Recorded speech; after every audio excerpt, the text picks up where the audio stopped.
পরীক্ষার হলে যেতে পারি নাই, সেটাও জানি না রেজিস্ট্রেশন হয়েছে কিনা। দর্শক দ্রুত শেয়ার করেন, আজকে এসএসসি পরীক্ষার সময় আজকে 9:30 যদি আপনি শোনেন, টিচাররা যদি আপনাকে বলে আপনি পরীক্ষা দিতে পারবেন না, অ্যাডমিট কার্ড আসে নাই।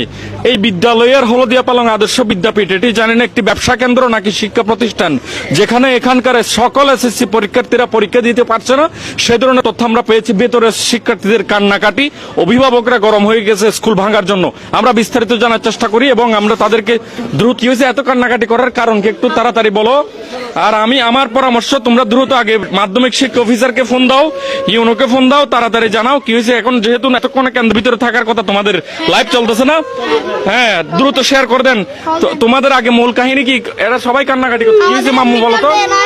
অ্যাডমিট কার্ড দেয় নাই, আমরা এখনো পরীক্ষার হলে যেতে পারি নাই, সেটাও জানি না রেজিস্ট্রেশন হয়েছে কিনা, সেটাও জানি না। এখনো এডমিট কার্ড দেয় নাই সবাই। পরীক্ষা কতজন শিক্ষার্থী? 13 জন।